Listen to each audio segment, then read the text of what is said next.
అందరికీ నమస్కారం. మీ అందరికీ తెలిసిన విషయమే. ఈ నెల 3వ తేదీ తర్వాత 4వ తేదీ 2 రోజులు వరుసగా మన జిల్లాలో ఈ ఆటో షోరూంలో ఒక నలుగురు వచ్చి ఆటో షోరూమ్ వాళ్ళకి సంబంధించిన వాళ్ళని కాళ్ళకు కట్టేసి ఆ షోరూంలో దొంగతనం చేయడం జరిగింది. సో అది రాబరీ కేసెస్గా మనం 2 కేసెస్ రిజిస్టర్ చేశాము. తర్వాత 2 కేసెస్ రిజిస్టర్ చేసిన తర్వాత మన దగ్గర జిల్లాలో ఇటువంటి కేసులు ఇంకేమైనా ఉన్నాయని చెప్పి మనం చూడగా గాజుల మాండ్యంలో కూడా మనకు ఇంకొక 2 కేసులు టోటల్గా 3 కేసులు అంటే మొత్తం కలిపి 5 కేసులు ఇలాంటి కేసులు ఉన్నాయని చెప్పి తెలిసిన మీదట దీన్ని ఎట్టి పరిస్థితుల్లో మనం ఛేదించాలి అన్న దాని మీద అడిషనల్ ఎస్పీ క్రైమ్స్ కావచ్చు, డిఎస్పీ క్రైమ్స్, అట్లాగే ఎస్డిపిఓ తిరుపతి, మా కన్సర్న్ అధికారులందరూ కూడా ఒక టీమ్గా ఫామ్ చేసి వర్క్ చేయడం స్టార్ట్ చేశాము. అయితే మనం క్రైమ్ సీన్ని ప్రాపర్గా ఇన్స్పెక్ట్ చేసే ప్రాసెస్, ఎగ్జామిన్ చేసే ప్రాసెస్లో మనకు ఛాన్స్ ప్రింట్స్ లిఫ్ట్ కావటం, ఆ ఛాన్స్ ప్రింట్స్లో ఒకటి ప్రింట్ మనకు మ్యాచ్ కావటం రాహుల్ అనే పర్సన్ది. అతనికి సంబంధించి డీటెయిల్స్ మనము క్రైమ్ డేటా నుంచి చూసిన తర్వాత అతను కాండ్వా డిస్ట్రిక్ట్ చింద్వారా పోలీస్ స్టేషన్లో వాళ్ళ మీద కేసెస్ ఉన్నాయి. వాళ్ళతో పాటు ఇంకొక 3 కూడా సహనిందితులుగా ఎక్యూజ్డ్గా కేసెస్లో ఉన్న దాని మీద మొత్తం అక్కడ ఉన్న కన్సర్న్డ్ ఆఫీసర్స్ తోటి మాట్లాడి వాళ్ళందరి డీటెయిల్స్ కూడా మనము తీసుకొని గ్యాంగ్ని ఐడెంటిఫై చేయడం జరిగింది. సో ఐడెంటిఫై చేసిన తర్వాత ఆ రోజు నుంచి ఆ కన్సర్న్ పోలీస్ వాళ్ళతోటి వాళ్ళ సహకారంతో ఉండి ఎఫర్ట్ చేసిన దాని మీద మనము ఈరోజు ఒక వ్యక్తి ఈ రాబరీలో ఇన్వాల్వ్ అయినటువంటి ఒక వ్యక్తిని అరెస్ట్ చేశాము. అట్లాగే ఇంకొక అబ్బాయి ఈ రాబరీ కాకుండా ఈ థెఫ్ట్ కేసెస్, గాజుల మాండ్యం సంబంధించిన థెఫ్ట్ కేసెస్లో ముద్దాయిగా ఉన్నాడు. అట్లా 2 వ్యక్తుల్ని మనము కస్టడీలో తీసుకోవడం జరిగింది. వాళ్ళు ఈరోజు మనం రిమాండ్ చేసి అరెస్ట్ ప్రొడ్యూస్ చేస్తున్నాము. అది కాకుండా వీళ్ళతో పాటు ఇంకొక అతను కిషన్ అనే ఒక అతను, ఇంకొక రాహుల్ అనే అతను, 2 మనకు దొరకాల్సి ఉంది. రాహుల్ అబ్స్కాండింగ్లో ఉన్నాడు. కిషన్ని రీసెంట్గా కేరళ పోలీసులు కూడా అతను తీసుకొని వెళ్ళటం జరిగింది. మనం తర్వాత అతని మీద పీటీ వారెంట్ ఫైల్ చేసి అతను కూడా తీసుకొని వచ్చి ఈ కేసులో మనం నిందితుడిగా అరెస్ట్ చూపించడం జరుగుతుంది.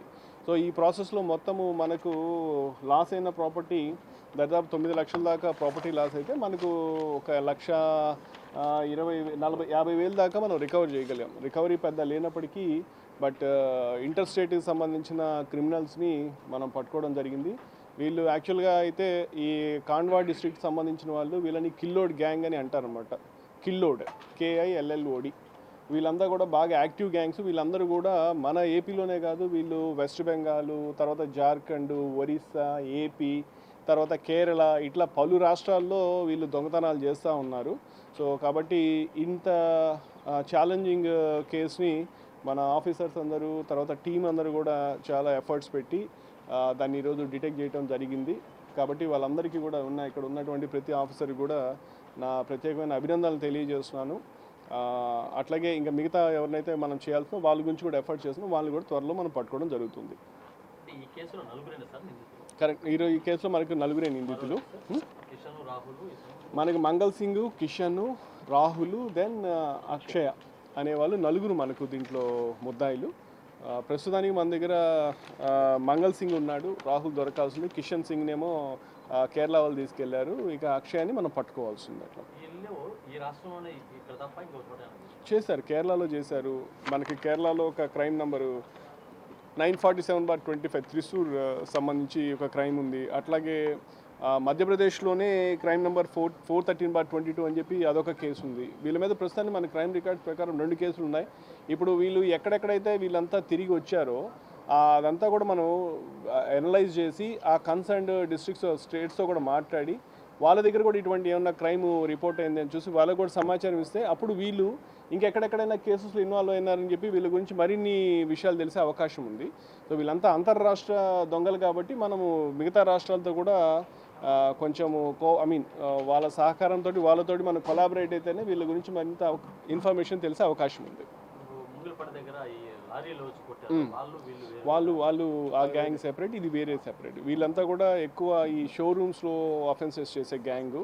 వీళ్ళు పెద్ద ఎవరిని కూడా హామ్ చేసే విధంగా ఇప్పటిదాకా మనకి రిపోర్ట్ కాల. వస్తారు, ఎవరైనా ఉంటే వాళ్ళ కాళ్ళు కట్టేయడం, వాళ్ళ నోరు మూసేయడం, పక్కన పెట్టడం, ఉన్నది లాకర్లోది తీసుకెళ్ళిపోవడం, అలా ఉంది వీళ్ళ MO బేసికల్లీ.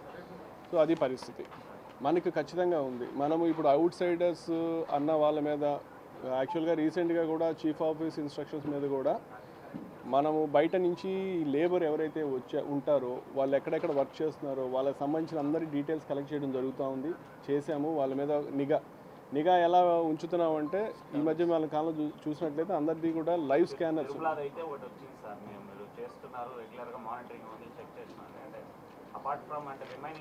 తిరుమలనే కాదు, తిరుపతిలో కూడా చాలా ప్రదేశాల మీద ప్రతి పోలీస్ స్టేషన్ లిమిట్స్లో కూడా మనం ఎవరైతే ఈ సస్పెక్ట్స్ అన్న వాళ్ళు బయట నుంచి అనుమానంగా ఉన్న వాళ్ళవి రోజు మనం ఫింగర్ ప్రింట్స్ ఇస్తాం. యావరేజ్గా మన డిస్ట్రిక్ట్లో మనకు 2 రకాల ఉన్నాయి. ప్యాపిలాన్ స్కానర్స్ అని, లైవ్ స్కానర్స్ అని. ప్యాపిలాన్ స్కానర్స్ వచ్చి మనం ఉన్న ఆల్రెడీ ఎగ్జిస్టింగ్ ప్రింట్స్ తోటి మ్యాచ్ చేసి వాళ్ళ మీద ఏమన్నా క్రైమ్ వాళ్ళకి హిస్టరీ ఉందా లేదా అని తెలుసుకోవడం. లైవ్ స్కానర్స్ ఏంటంటే కొత్త వాళ్ళని కూడా మనం వాళ్ళ ఫింగర్ ప్రింట్స్ కూడా మనము డేటాబేస్లోకి కొత్తగా ఎక్స్పోర్ట్ చేసుకోవడం. రోజు చూసినట్లయితే మన జిల్లాలో యావరేజ్న 50 ఫింగర్ ప్రింట్స్ కొత్తవి తీస్తున్నాం డేటాబేస్లోకి. అది కాకుండా ఇంకొక 100 మంది దాకా మనం రోజు స్ట్రేంజర్స్ని ఇదిగో బయట నుంచి అనుమానంగా ఉన్న వాళ్ళని వాళ్ళ ఫింగర్ ప్రింట్స్ మ్యాచ్ చేయడం చేస్తూ ఉన్నాం. లాస్ట్ మంత్ ఫిగర్స్ చూస్తే మన జిల్లాలో దరిదాపు 1500 ఫింగర్ ప్రింట్స్ కొత్తవి మనం తీసుకోవడం జరిగింది. ఇది కాకుండా ఇంకొక 2000 మంది స్ట్రేంజర్స్ అయినా మనము వాళ్ళ ఫింగర్ ప్రింట్స్ టాలీ చేయడం జరుగుతూ ఉంది. సో అట్లా స్ట్రేంజర్స్ అన్న వాళ్ళ మీద మనము ఈ ఫింగర్ ప్రింట్స్ ఉన్న డివైజెస్ తోటి మ్యాక్సిమం యూటిలైజ్ చేయడం వల్ల చాలా వరకు మనం కొత్త డేటాబేస్ యాడ్ చేస్తున్నాం. ఉన్న క్రిమినల్స్ కూడా చాలా చోట్ల పట్టుకోవడం కూడా జరుగుతుంది లైవ్లో. ఈ మధ్య లాస్ట్ 2 నెలల్లో ఈ ఫింగర్ ప్రింట్స్ చేయడం వల్ల చాలామంది సస్పెక్ట్స్ని పట్టుకోవడం జరిగింది. Cell phone offenders, bag lifters, చిన్న ఈ హౌస్ బ్రేకింగ్ చేసే వాళ్ళని చాలామందిని మనం పట్టుకోవడం జరిగింది. సో నిజంగా మనకు దాని యూటిలైజేషన్ పెరగడం వల్ల నిజంగా కూడా మనకు క్రైమ్ డిటెక్షన్ ఉంది, అట్లాగే క్రైమ్ ప్రివెన్షన్ కూడా బాగా సిగ్నిఫికెంట్గానే ఉందనేది మా అభిప్రాయం. అది మీరు యాక్చువల్గా విష్ణునివాసంలో, శ్రీనివాసంలో జనరల్గా పెరగడానికి చాలా కారణాలు ఉన్నాయి. ఎందుకంటే వచ్చిన యాత్రికులు కూడా సరైన అవగాహన లేకపోవడం, వాళ్ళు రూమ్లో ఉన్నా కూడా రూమ్ తలుపులు వేసుకోకుండా బ్యాగులు అక్కడే వదిలి వెళ్ళటం ఉండటం వల్ల, అది అనువైన ప్రదేశం కావడం వల్ల వాళ్ళకి తీసుకెళ్ళటం ఈజీగా ఉంది. బ్యాగ్ ఎత్తుకొని పోవడం, తర్వాత అది బ్యాగ్లో పెట్టిన సెల్ ఫోన్ తీసుకెళ్ళటం, ఇవన్నీ జరుగుతూ ఉన్నాయి. అందుకని అక్కడ ఎక్కువ కంప్లైంట్స్ వస్తున్నాయని లాస్ట్ 20 days బ్యాక్ నుంచి అక్కడ ఉన్న వాళ్ళందరి ఫింగర్ ప్రింట్ తీయడం స్టార్ట్ చేశాం.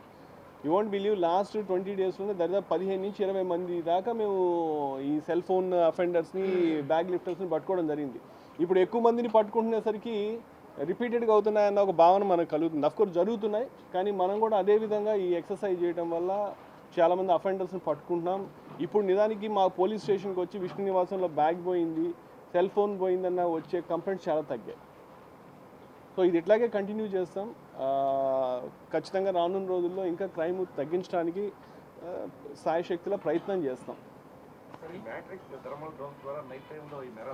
బాగా ఆ మ్యాట్రిక్స్ కెమెరాని ఖచ్చితంగా రోజు కూడా ఏదో ఒక ప్రాంతంలో, మన చంద్రగిరి కావచ్చు, తిరుచానూరు కావచ్చు, ఎంఆర్పల్లి కావచ్చు, అలిపిరి కావచ్చు, ఈస్ట్ లిమిట్స్ కావచ్చు, ప్రతి చోట కూడా మనం మ్యాట్రిక్స్ కెమెరాతో చేస్తున్నాము.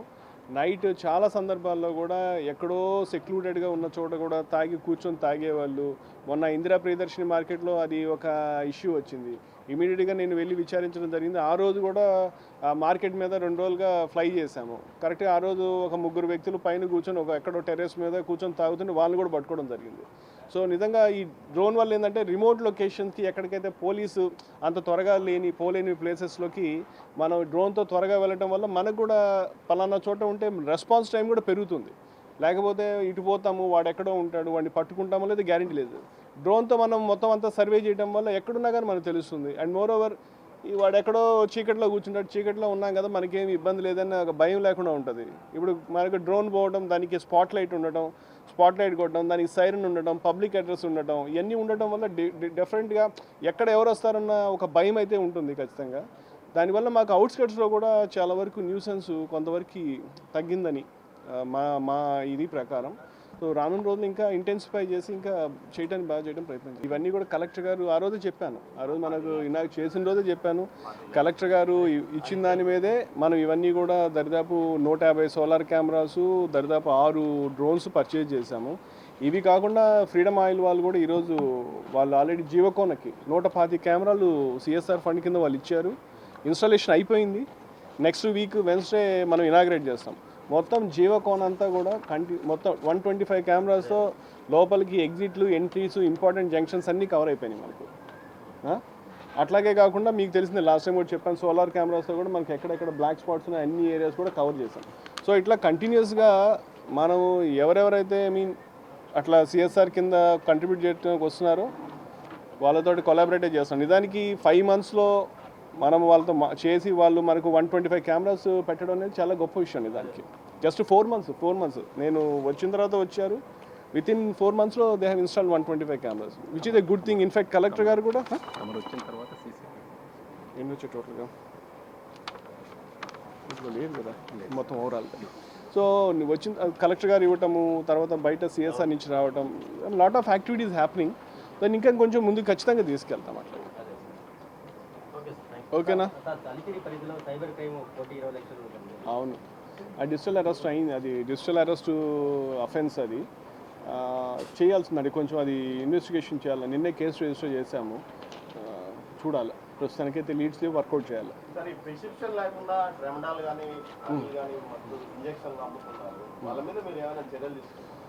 చర్యలు అంటే మనము లాస్ట్ మీకు గుర్తున్నట్లయితే వచ్చినప్పుడు అది కూడా మనం మీటింగ్ పెట్టడం జరిగింది. దాదాపు 550 మంది ఫార్మసిస్టులతోటి వాళ్ళందరికీ చెప్పడం జరిగింది. ఈ ట్రెమడాల్ కావచ్చు, ఈ పెయిన్ కిల్లర్స్ సంబంధించిన ఏది కూడా over the counter without prescription అమ్మటానికి లేదు. ఆ రోజు అసిస్టెంట్ డైరెక్టర్ డ్రగ్ కంట్రోల్ వాళ్ళు కూడా వచ్చారు. అది కానీ మనకి ఎక్కడైనా స్పెసిఫిక్గా ఇక్కడి నుంచి ఉంది అని చెప్తే వాళ్ళకి షాప్స్ వాళ్ళకి నోటీస్ ఇవ్వటం, వాళ్ళు మళ్ళీ వాళ్ళ ఎంక్వైరీ కండక్ట్ చేయడం, సబ్సిక్వెంట్గా అది వేరే లైన్ ఆఫ్ ఇది. మనం ఎన్ఫోర్స్మెంట్ సైడ్ నుంచి వచ్చిన వాళ్ళని, తెలిసిన వాళ్ళని పట్టుకోవడం, వాళ్ళకి రీహాబిలిటేషను, లేకపోతే కౌన్సిలింగ్, డీఅడిక్షను, ఆ పార్ట్లో మనం ముందుకెళ్తున్నాం. అట్లా ఇండియా పాకిస్తాన్ ఉద్రిక్తతలపై లేటెస్ట్ అప్డేట్స్ కోసం డౌన్లోడ్ చేసుకోండి RTV లైవ్ యాప్.